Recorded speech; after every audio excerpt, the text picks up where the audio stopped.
What is up, guys? Welcome to Just Offside, the weekly soccer show where we take your comments and talk about them. My name's Allan. I'm Uncle Jesse. AKA Brendan. So let's get right into it. First comment coming from last week. Brad Jr. 10 said, Martinez can solidify himself as the best goal scorer in MLS history if he can set up the record to a untouchable level, 35 to 40 goals. He could become a great by winning hardware. So that's an answering to our question asking where Josef Martinez is in MLS great history. So cool, that's some feedback there. I think that's 35 to 40 goals. Oh, yeah. Sets you up for a pretty good career in the MLS. Took the words out of my mouth there, Brad. Yeah, for sure. And secondly, we had a comment from Alex Games who said, I'm sorry, but no one really cares about the MLS. Talk about another league or play some Fortnite. Everybody loves that. And yes, as much as we love playing Fortnite, it would require us changing our entire branding and strategy for this show. But we had some people here that were defending the MLS, which is awesome. We had Sorupa_station who said, sure thing, dude with a Fortnite profile. So a little bit of sarcasm there. I appreciate it. And then we had someone, you enjoy is their username, and they said, I love MLS, exclamation point, smiley face, which, you know what, made me feel pretty good. So cool, Alex Games, sorry that we're not talking about Fortnite or the Premier League, but it is what it is. So guys, make sure you're leaving your comments. You'll see we'll be featuring you guys every episode. So leave your comments below to anything we ask or say that you might agree or disagree with. Even if it's Fortnite. Even if it's Fortnite.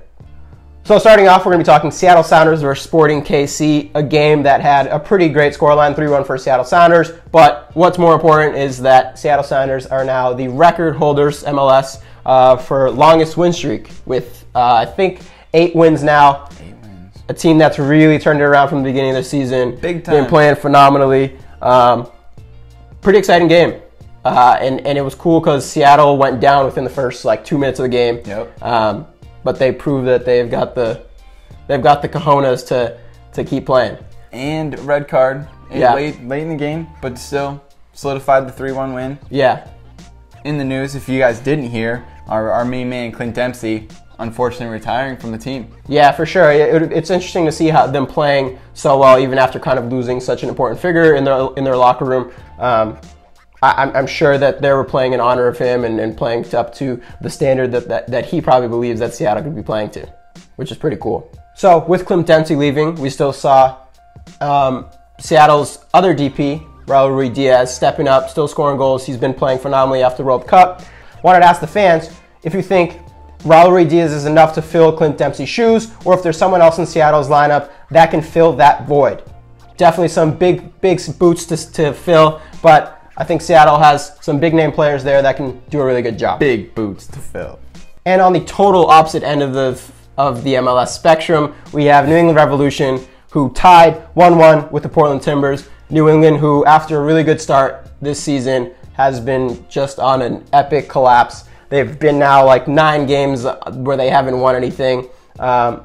It's been pretty sad to see a team that has a lot of really exciting prospects and talent just haven't been able to pick it up. Yeah, talk about an absolute dry spell. Yeah, no, it hasn't been great for them, and it's weird because they're really exciting at times to watch. Yeah, there are definitely glimpses where they do show their potential, but then it's weird, someone just doesn't click or what have you. But yeah, I mean, even after this result with the Timbers, they scored their first goal. It looked like they had it in the bag, but defensive errors have really cost them some important points.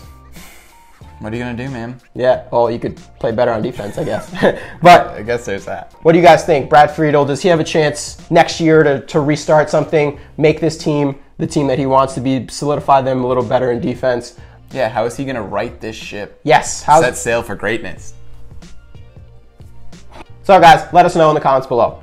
Next game on the list, Orlando versus Philadelphia Union, a game that ended in 2-2. It was decently exciting, but really a lot of the excitement happened after the 88th minute, where the game was tied 1-1, and Farah Picault, I don't know if that's the correct pronunciation, let us know in the comments below, scored a goal in the 88th minute, a freaking stunner of a goal, pulled out some tricks, long range shot, and Philadelphia thought they had it in the bag. But then Orlando in the 91st minute with Sutter, who scored 2 goals in 2 games now, came in, did his thing, tied it for Orlando in the 91st.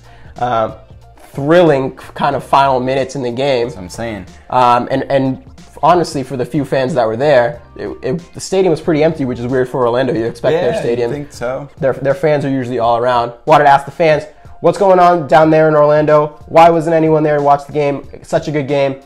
Let us know. And now we're going to be talking about the West Coast rivalry, Vancouver Whitecaps versus San Jose Earthquakes, a game that ended up 2-0 for Vancouver, and that dude, Alphonso Davies, scoring a goal, just kind of class. He's been really good this season, obviously being picked up by Bayern. What'd you think of him? I think he's been playing fantastic, and it's gonna stink to see him not in the MLS anymore, but it's gonna be amazing to see what he can do. Over at Bayern. Yeah, for sure. He looks like the real deal. But let us know, guys. What do you think? You think he's going to be developing well at Bayern, or do you think he maybe should have stayed in the MLS for another maybe 1 or 2 years, see him grow in the MLS before going out to some European team? I personally think it'll be a good move for him. I think he will get more minutes if he had stayed here in the MLS. But he looks like a star, so I'm not really too worried about him eventually breaking into that Bayern team and showing what he's got. Maybe someday he'll be back. It's been really cool to see North American players moving from here and going into German league or leagues abroad and kind of putting a stamp and showing that North American football has really good players, really good talent. Yeah, and they get the taste of what a Wiener Schnitzel tastes like. So guys, what do you think about Alphonso Davies? Is he the next big star? How is he going to do at Bayern? Will he break that team within the next 1 or 2 years? Or do we think he should have stayed in the MLS? And now, let's take it to Texas, where we had the Texas rivalry, FC Dallas versus Houston Dynamo, a rivalry that's been played now twice within the last 7 days. This time around, did not end in a boring draw. It ended in a 4-2 win for FC Dallas. So many goals, some pretty nice goals as well. Yeah, Barrios, 10-minute in. Yeah, Houston kind of got some consolation goals at the end, that last goal they got, but FC Dallas had it in control. They were kind of balling all over the field. They were looking good for sure.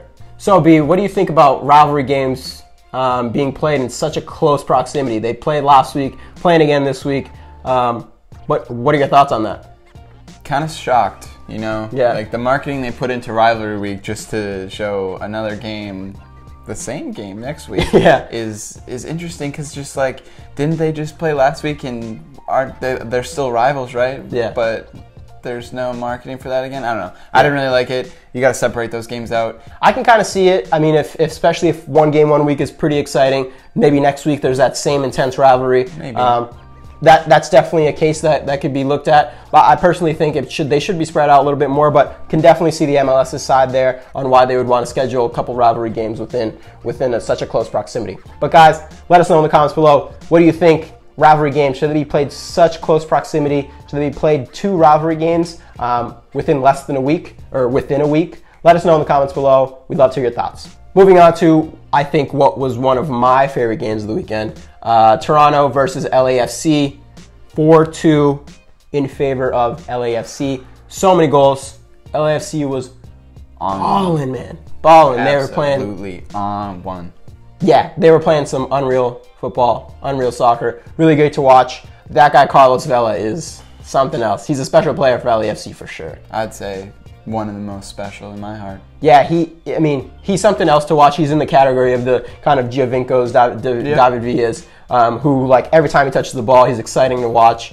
He's a player that I think is great for LAFC, and he's really making them kind of be a real threat over in the West. Yeah, he's one of those type of players you want to watch every single week in, week out. Yeah, and that last goal he scored, the goal that actually put LAFC up 4-2 and kind of really solidified the game for them. What a stunner. I mean, like, at an impossible angle, the guy's just a little magician. Yeah, sometimes I just wonder, it's just like, how come I can't do that? But yeah, I mean, for Toronto, this is obviously not a great result for them. And we were asking last week to you guys, if you guys thought that they would be able to make the playoffs. It was not a great result for them, especially after dropping points midweek. They really needed something out of this game. Still sitting behind New England Revolution. But DC United as well. Josie Altidore coming out scoring 2 goals, pretty good. Yeah, he kind of gave them a glimpse of hope. He scored up in the 88th minute, a really nice goal. it looked like, oh, maybe Toronto has the fire in them to maybe even get a tie out of that game. But at the end of the day, LAFC was a little too much. That magic from Carlos Vela was a little too much, and Toronto really couldn't do anything. So Toronto FC still sitting in 9th place after dropping 6 points out of a possible 6 in the last week. Not great for them. Let us know what you guys think, if they still have any chance of making the playoffs. They are still sitting relatively close in points to a playoff spot, but still, with the recent form of play, hasn't been looking too good. And LAFC now sitting comfortably in 2nd place in the West. Let us know, guys, what you guys think. Is Carlos Vela going to propel them to an MLS Cup? Do they have it in them? Do they have the team that's worthy of that? Let us know. Comments below. Next game, we're talking about Columbus Crew, New York City FC, a battle between 2 playoff contending teams. Columbus Crew came out ahead in this game 2-1. After going down 1-0, they showed a lot of bravery, a lot of heart. Within 10 minutes of getting scored on, came back to win the game 2-1. Listen, with all the stuff happening off the pitch, obviously that's kind of clouding a lot of what's happening in Columbus, but they actually have a team that's fighting, contending for an MLS playoff spot, but also just contending for the MLS Cup. So you have a striker like Zardes. It's going to make that team something to watch. He's phenomenal on the ball. He's one of those guys that we always talk about of being really exciting, always up there. And with that, wanted to ask you guys, what do you think about Columbus Crew? Is their team going to be fighting for an MLS Cup? And if they win an MLS Cup, would that help them stay in Columbus? Or do you think that shot is down the drain and they're going to be leaving? Let us know. Comments below. We want to hear your thoughts. And now, talk about one of the most probably exciting and kind of shocking results of the weekend. Real Salt Lake, 6 goals, man. LA Galaxy, 2. Real Salt Lake has now scored 12 goals in a week, which is astonishing. Rusnak coming in with 2 goals. Phenomenal player. Yeah. It's just weird, though, because after last week's result, they obviously scored 6 goals versus Colorado. You don't normally think a team's going to be able to do it twice. No. But they've now been they probably had the most goal-scoring threat over this last week than any team in the MLS, which is crazy to say, especially versus a decent LA Galaxy team, even though LA Galaxy has kind of not been doing as great as we expected for them over this last month or so. They've been dropping a decent amount of points. They've fallen down a few positions on the table, especially with your boy Ibra. He hasn't been performing to the level that we'd expect from him. No, and he was in there that game and then didn't come up with much of anything, man. No assists, no goals. I mean, not to say that he wasn't involved, but a man like that, I would think that he would be involved in major plays and stuff like that. Yeah, you would think that he'd be kind of pulling that team by the scruff of the neck and telling them, hey guys, do a little better. But he hasn't been enough, which is crazy to say about Ibrahimovic. There was a duck that walked onto the pitch, and the game was 1-1 at this point. Duck eventually comes off, but it was after this duck comes off where Real Salt Lake puts in 5 kind of easily. So people are saying that this duck gave Real Salt Lake a little bit of mojo, gave him its powers to score the 6 goals. So guys, did the duck have anything to do with Real Salt Lake's goals? Let us know, comments below. And now B, let's talk about probably my favorite game of the weekend. DC United, Atlanta United, game that ended up 3-1 for DC United. DC really needed a win here, especially after dropping points to Philly midweek. They needed a result here. And in contrast to Zlatan Ibrahimovic, Wayne Rooney, who has been performing amazing over this last month or so, has really brought a whole new level to DC United. Absolute madman, dude. This man's hands were in every single basket of this game. Assists 2, goals 1, just controlling it, absolutely controlling it, and I love him for it. Yeah, talking about taking the game by the scruff of the neck or picking up a team by the scruff of the neck, Wayne Rooney's been doing that. He's been showing the heart and the passion. This team is on a completely another level, man, especially against the Atlanta United team that we've been talking about over the last few episodes as being the team in the MLS. They kind of, even though Atlanta was playing really, they were still playing their football, free-flowing, moving, taking shots. They were kind of subdued by the DC United team, who had just more energy than them playing at home. Yeah, and you'd think that with a man like Josef Martinez coming in there, you'd think he'd have another great game, and sometimes it doesn't work out. He had a few shots. I mean, he had the opportunities, but his juice wasn't there per se. But for sure, I mean, again, free-flowing game. Both the teams were playing really, really attacking football, which is great to see. The DC United fans were there in full force. They were making the noise. They were showing Atlanta that they're a force to be reckoned with. Yeah, 100%. And Atlanta United over the last year or so have been, and rightfully been, getting a lot of praise for their kind of coming in hot, fans coming in hot, team playing really good soccer. But DC United's kind of an old club in the MLS, 4 MLS titles. They've been there, done that, and their fans and the team have kind of went out there to show Atlanta United that, hey, we're here. We're not just some scrub team. We're not just some new team in the MLS. We have history. We have the character to be here, and they really proved it. They sure did. And you know, the relationship that Acosta and Wayne Rooney have had has really, I think, pushed this DC team to a new level.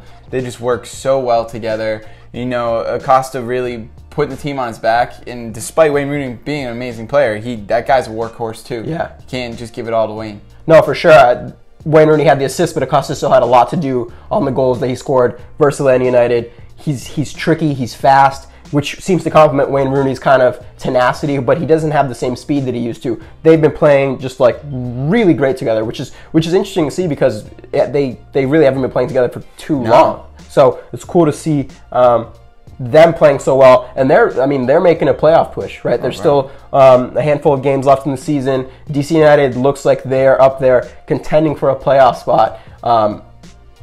And if they can keep up their run of form, I think that they'll take up one of those playoff spots. Okay, we'll see where it goes there, huh? Yeah.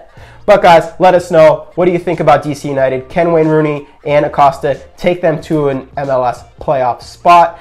If they make it to the playoffs, how far do you predict they're going to go? Let us know, comments below, and we'll put your comments in next week's episode. And finally, we're going to be talking Montreal Impact versus New York Red Bulls, a game where Montreal actually ended up winning 3-0. And despite of the result, New York Red Bull fans are probably still happy because New York Red Bulls clinched a playoff spot, the first team to do so this MLS season. And the New York Red Bulls were able to clinch this playoff spot because of New England Revolution and their result with the Portland Timbers, that game ending 1-1. New York Red Bulls clinched a playoff spot. So they're sitting 1 point above Atlanta United, which is crazy to think about. And Atlanta United's been grabbing all the headlines, but New York Red Bulls can't be overlooked. They have a really good team, a team with a phenomenal striker, phenomenal players at every position, ending up first place with that playoff spot. How do you think they're going to be doing in the playoffs this year?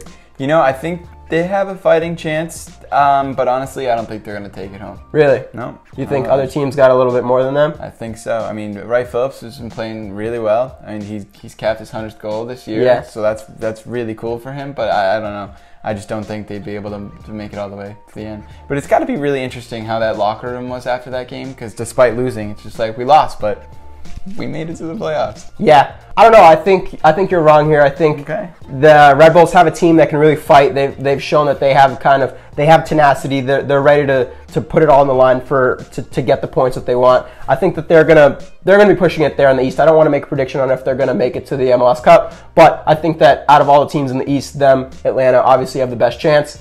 But guys, let us know in the comments below. What do you think about New York Red Bulls? Do they have a shot? Do you predict that they'll be going to the MLS Cup? How are they going to be doing in the playoffs this season?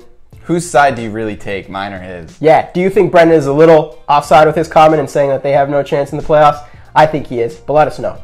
And let's not overlook Montreal Impact, who's been putting on, kind of quietly, they've been putting on some pretty good performances. This game keeps them in a playoff spot in 6th position, with DC United kind of knocking on their heels. DC United is sitting, I believe, 6 points behind Montreal right now.